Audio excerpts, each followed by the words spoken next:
ఇప్పుడు సపోజ్ మనకి ఒక 2020 కోవిడ్ తర్వాత ఏమైందండి, ఎలక్ట్రానిక్స్ మ్యానుఫ్యాక్చరింగ్ మనకొచ్చింది. అంటే ఎలక్ట్రానిక్స్ ఔట్‌సోర్సింగ్ మనకెక్కువొచ్చింది. హ్మ్. అంతే కదండీ! సో, ఔట్‌సోర్సింగ్ మనకి ఎలక్ట్రానిక్స్ ఔట్‌సోర్సింగ్. ఓకే. ఆ సెగ్మెంట్‌లో ఉన్న 2 కంపెనీలు బాగా ఫ్లరిష్ అయినాయండి. ఓకే. అప్పటికవి మిడ్ కంపెనీస్ కూడా కావు. హ్మ్. అందులో ఒకటి పీజీ ఎలక్ట్రోప్లాస్ట్ అని ఒకటుంది. ఆ! అది రూ. 60 ఉండేదండి. It went to 9000. బా! మీరు చెక్ చేసుకోవచ్చండి. డేటా చెక్ అదేలెండి. ఆ! చేసుకోవచ్చు. ఆ! 60, రూ. 65 మార్కెట్ ఫాల్‌లో 37, 38కొచ్చింది. ఆ! వాళ్ళకి వెంటనే ఆ టైంలో మనకి ఈ ఔట్‌సోర్సింగ్ రావటము, కంటిన్యూస్ కీప్ ఆన్ వాళ్ళు ప్రాఫిట్‌లు పోస్ట్ చేయటము, స్టాక్ మరి వావ్! అలాగే టెక్సాన్ టెక్నాలజీస్ వాళ్ళు కూడా అంతేనండి. హ్మ్. రిఫ్రిజిరేటర్స్ ఇవన్నీ కూడా ఔట్‌సోర్సింగ్ చేస్తారు. ఓకే. అట్లా మనం సెక్టార్ ఐడెంటిఫికేషన్ కూడా చాలా ఇప్పుడు ఇంపార్టెంట్ మీరు అండి. బ్యాంకింగ్ సెక్టార్ అన్నాడు. దాంట్లో ప్రైవేట్‌యి చేయాలా? గవర్నమెంట్ బ్యాంక్స్ చేయాలా? ఇక్కడ ప్రైవేట్, గవర్నమెంట్ ఆ! కాదండి. ఇక్కడ ఏదైతే మీకు అంటే నంబర్స్ ఏదైతే కరెక్ట్‌గా మ్యాచ్ అవుతున్నాయో అంటే హ్మ్. ఈపీఎస్, పీఈ రేషియోస్, వాల్యుయేషన్స్, హ్మ్. వాళ్ళ ఎక్స్‌పాన్షన్ ప్లాన్స్ ఏంటి, ఇవన్నీ కూడా చూసుకోవాలండి మనం. ఏమన్నా ఎర్నింగ్స్ ఏమన్నా డౌన్ అవుతున్నాయా? ప్రాఫిట్స్ ఏమన్నా తగ్గుతున్నాయా? హ్మ్. ఇవన్నీ మానిటర్ చేసుకోవాలండి. ఓకే. అదేంటంటే జనరల్‌గా ప్రైవేట్ బ్యాంక్స్ కొద్దిగా అగ్రెసివ్‌గా ఉంటాయి. ఓకే. ఆ! సో, ఎగ్జాక్ట్‌లీ అంతే గదా! వాళ్ళ లోన్ బుక్ ఎంతుంది? డిపాజిట్ బుక్ ఎంతుంది? హ్మ్. వాళ్ళు దేని నుండి ఎర్న్ చేస్తున్నారు? ఇప్పుడు బ్యాంకింగ్‌లో కూడా క్రెడిట్ కార్డ్ నుండి ఎర్న్ చేసేది ఉంటదండి. అవును. అట్లానే వీళ్ళ ఎన్‌పీఎస్ ఎంతుంది? So, okay. ఎన్‌పీఎస్ తక్కువుందా? ఎక్కువుందా? వీళ్ళ హౌసింగ్ లోన్ డిస్బర్స్‌మెంట్ ఎంతుంది? ఎంత టైంలో వీళ్ళు వీళ్ళు హౌసింగ్ లోన్ తీసుకున్నోళ్ళు ఎంతమంది బౌన్స్ అవుతున్నాయి? ఎంతమంది అవ్వట్లేదు? ఇవన్నీ హ్మ్. కూడా మ్యాటర్స్ కదండీ. ఒక లెక్కలుంటాయి. అవును. Bank correct. పెర్ఫార్మ్ చేయాలంటే ఇవన్నీ కూడా మనం చూసుకోవాలండి. అది ప్రైవేట్ అవనండి, అది పబ్లిక్ సెక్టార్ యూనిట్ అవ్వనండి. Growth stocks hmm. ఈ సబ్జెక్ట్ గనుక మాట్లాడుకుంటే ఇప్పుడు ఈవీ వచ్చింది. హ్మ్. ఏఐ బేస్డొచ్చాయి. హ్మ్. తర్వాత రెన్యూవబుల్ ఎనర్జీ. ఈ హ్మ్. సెక్టార్‌లకి నా రూ. 1,00,000 ఏమైనా డెఫినెట్‌గా కేటాయిస్తారా? చేయొచ్చండి. ఆ! డెఫినెట్‌గా కేటాయించొచ్చు. ఒక ఓకే. 20,000 మనం పెట్టుకోవచ్చండి ఆ! గ్రోత్ సెక్టార్‌కి. ఓకే. ఎందుకంటే గ్రోత్ సెక్టార్‌లో ఏమవుతుందంటేనండి, మీకు ప్రాఫిట్స్, ఎర్నింగ్స్ ఎక్కువుంటాయండి. ఎందుకంటే ఇది న్యూ సెక్టార్ కదండీ. కాంపిటీటర్స్ తక్కువుంటారు. ఎనీథింగ్ మార్కెట్‌లోకి న్యూ వచ్చిందంటే కాంపిటీటర్స్ తక్కువుంటారు. కరెక్ట్. సో, వాళ్ళకి ఆ ఎడ్జ్ ఉంటదండి. అంటే ప్యాట్ ప్రాఫిట్ ఆఫ్టర్ టాక్స్ అనేది 30%, 35% దాకా కూడా వాళ్ళు రాగలరండి. So, okay. డెఫినెట్‌గా మనం అది కేటాయించొచ్చండి. రైట్. కాకపోతే రిస్క్ ఉంటదండి. సో, ఉంటదా? మీరు ఫస్ట్‌లో అన్నారు ఏంటి స్టాప్ లాస్ అని. ఆ! ఆ! ఆ! సో, ఆ స్టాప్ లాస్ ఇక్కడ పెట్టుకోవాలి. పెట్టుకోవాలి పెట్టుకోవాలి. కంపల్సరీ. సో, ఎందుకంటే కొత్త రంగం తెలీదు వాళ్ళకి. అవును. తెలీదు గదండీ. ఇప్పుడు సోలార్ ఉంది. సోలారు థీమ్ అది. అవును. మనం చూస్తున్నాం. 10 సంవత్సరాల నుండి కూడా సోలార్ థీమ్ నడుస్తుంది. అవును. సో, ఎంతోమంది ప్లేయర్స్ వచ్చారు. కొంతమంది వచ్చారు, ఎళ్ళిపోయారు. సస్టైన్ పోయారు. అవును. అవుతున్నారా లేదా? అవును. తర్వాత మార్జిన్స్ నిజంగా వీళ్ళు అనుకున్నట్టు వస్తున్నాయా లేదా? ఆ!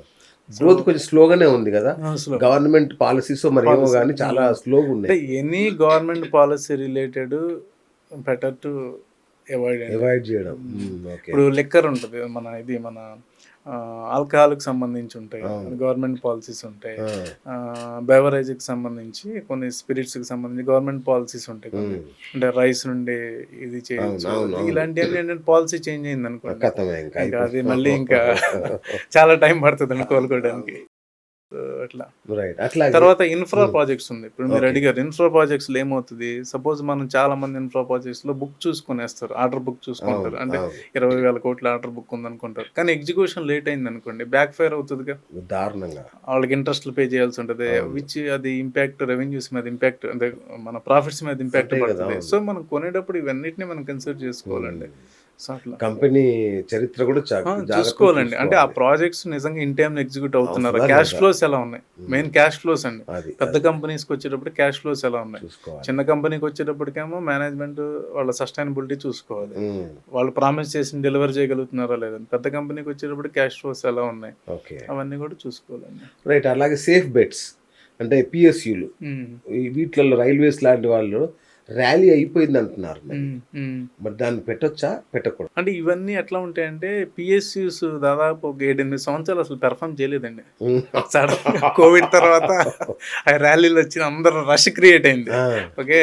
రైలు వికాస్ నిగమ్ లిమిటెడ్ ఆ! అని ఆ! ఇట్లాంటియన్నీ అవును. ఇప్పుడు మీరు చూసుకుంటే అది 3, 4 సంవత్సరాలు రూ. 30, 40 మధ్యలోనే ఉంది. బా! సడెన్‌గా అది 300 అయింది. ఆ!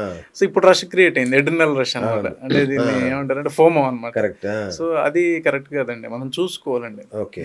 గవర్నమెంట్ రిలేటెడ్ ఏది చేసినా కూడా ఇప్పుడు పాలిసీ మేకింగ్ ఉంటది. ఇంప్లిమెంటేషన్ ఉంటది. హ్మ్. ప్రైవేట్ ప్లేయర్స్ మళ్ళీ ఇక్కడ వచ్చే ఛాన్స్ ఉంటది. సో, ఇవన్నీ ఓకే. కూడా చూసుకోవాలండి. So, okay. రైట్. ఫండమెంటల్స్ విషయానికొస్తే మనం స్టాక్స్ ఎంచుకునే సమయంలో టాప్ 3 ఫండమెంటల్స్ ఏంటి అసలు? అంటే ఒకటండి, ఇక్కడ బిజినెస్ అనేది ఒకటి ఫస్ట్ అసలు చూడాలి మనం.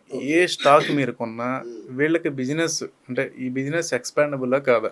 ఓకే. ఇప్పుడు ఆటోమొబైల్ ఇండస్ట్రీలో కొత్త ప్లేయర్ వచ్చాడండి, ఓకే. అది మనకు తెలుసు, అది పెద్ద మార్కెట్ అది. అవును. లేదా ఒక చిన్న ఈడేబుల్ ఆయిల్ స్పేస్లోకి వచ్చారు, ఓకే. అంటే దాని స్పేస్ కొంచెం తక్కువ. అంటే first of all company business అండి. At the same time profit ఎంత ఉంది, ఓకే. ప్రాఫిట్ మార్జిన్ ఎంత ఉంది, అంటే అసలు వీళ్ళు ఇయర్ ఆన్ ఇయర్ ఎంత ప్రాఫిట్ ఇస్తున్నారు, ఆ సెక్టార్ ఎంత గ్రోత్ అవుతుంది. ఓకే. ఆ సెక్టార్ కూడా గ్రోత్ అవ్వాలి కదండి. సో ఆ సెక్టార్ గ్రోత్, తర్వాత ప్రాఫిట్స్ ఎంత ఉన్నాయి, తర్వాత మేనేజ్మెంట్. ఓకే. సో అసలు ప్రమోటర్స్ ఎలా ఉన్నారు, వీళ్ళ స్టేక్ ఎంత ఉంది ఆ కంపెనీలో, వీళ్ళు ఏమన్నా బుక్స్ ఎలా ఉన్నాయి, బుక్స్ కరెక్ట్గా ఉన్నాయా లేదా. అంటే అబ్నార్మల్ గ్రోత్ వచ్చింది. అబ్నార్మల్ గ్రోత్ వచ్చినప్పుడు మనం చూడాలి ఎందుకు అబ్నార్మల్ గ్రోత్ వచ్చింది, సడన్గా పోయిన క్వార్టర్కి ఈ క్వార్టర్కి ఎందుకు, ఇలాంటి కొన్ని చిన్నవి మనం వాచ్ చేస్తూ ఉండాలండి అందులో. రైట్. మొత్తం మీద నా కోసం ₹1,00,000 బ్రహ్మాండమైన పోర్ట్ఫోలియో అయితే క్రియేట్ చేశారు. బాగుంది. ఇప్పుడు మార్కెట్ క్రాష్ అయితే నా పరిస్థితి ఏంటి? ఇప్పుడు నెక్స్ట్ స్టెప్ ఇది. సో దానికి ఎలాంటి జాగ్రత్తలు తీసుకోవాలి నేను? అంటే ఒకటండి, మార్కెట్ పడినప్పుడు స్టాక్స్ అనేది కొంత వాలటైలిటీ కనపడుతుంది డెఫినెట్గా. ఓకే. మార్కెట్ పడినప్పుడు మనం ఫస్ట్ ఆఫ్ ఆల్ మీరే అన్నారు నేను లాంగ్ టర్మ్ ఇన్వెస్టర్ అని. సో మార్కెట్ పడినప్పుడు కామ్ కూర్చోవడమేనండి. ఓకే.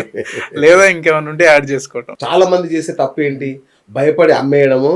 ఇంకా ఈ మధ్య కొంచెం తెలివైన వాళ్ళు ఏం చెప్తారంటే అదే కరెక్ట్ టైం కొనే అని చెప్తుంటారు. నిజంగా అమ్మాలా కొనాలా? అంటే కొనాలండి, బట్ ఎక్కడ వరకు కొనాలి. ఇప్పుడు మార్కెట్ సపోజ్ మీరు ₹1000 స్టాక్ 20% పడిపోయింది అనుకోండి, 20% పడినప్పుడు కొనొచ్చు అట్లా. ఎందుకంటే మనం ఎలాగో డిసైడ్ అయ్యాం ఈ పోర్ట్ఫోలియోలో మనం వాల్యూ స్టాక్స్ కొంటున్నాము, మిడ్ క్యాప్ కొంటున్నాము, స్మాల్ క్యాప్ కొంటున్నాము, వెళ్ళాం అనుకోండి అలా. ఇది వాల్యూ మనకు పర్వాలేదు, ఈ వాల్యూ ఇది కొనొచ్చు అనుకుని మనకు అర్థమైనప్పుడు అక్కడ మనం కొంత యాడ్ చేసుకుంటూ ఉండే. అలా కాకుండా మనం ఒక 5% పడంగానే కొంటాం, ఒక 8% పడంగానే మళ్ళీ యాడ్ చేయడం, ఇట్లా చేయకూడదు. అంటే స్టాక్ సపోర్ట్ లెవెల్స్ ఎక్కడ ఉన్నాయో చూసుకుని ఆ సపోర్ట్ లెవెల్కి వచ్చినప్పుడు మనం కొంత అమౌంట్ యాడ్ చేసుకోవటం మంచిదండి. ఇంతకుముందు మీరు ఒక మాట చెప్పారు, మల్టీ బ్యాగర్స్. అది నాకు మైండ్లో అప్పుడే మీరు చెప్పినప్పుడే ఫిక్స్ అయింది. అది మల్టీ బ్యాగర్ అవుతుందని మనకి ఏమన్నా కలగ వస్తుందా? రీసెర్చ్ లో ఎవరన్నా చెప్పినా కూడా నమ్మొద్దా.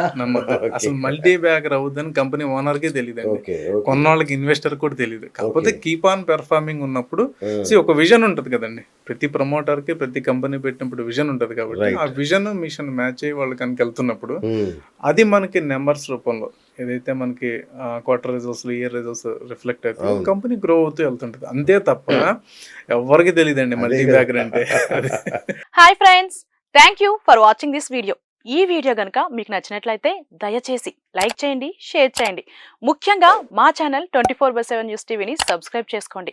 ఆ తర్వాత మీ విలువైన అభిప్రాయాల్ని, మార్పులు, చేర్పులు, కావాల్సిన వీడియో ఏమన్నా ఉంటే మన వీడియో కింద కామెంట్ సెక్షన్లో కామెంట్ రూపంలో తెలియజేయండి. నమస్కారం, సాయిదంచిక మాట్లాడుతున్నాను. ప్లీజ్ సబ్స్క్రైబ్, షేర్, లైక్ చేయండి 24/7 టీవీ ఛానల్. హాయ్ నమస్తే, నేను మీ Sonia Akula. Please subscribe to 24/7 news TV. Hi అండి, అందరికీ నమస్తే. నేను Mankota Prasad. Please do subscribe 24/7 news TV. Political, entertainment and infotainment updates కోసం like, share, subscribe 24/7 news TV.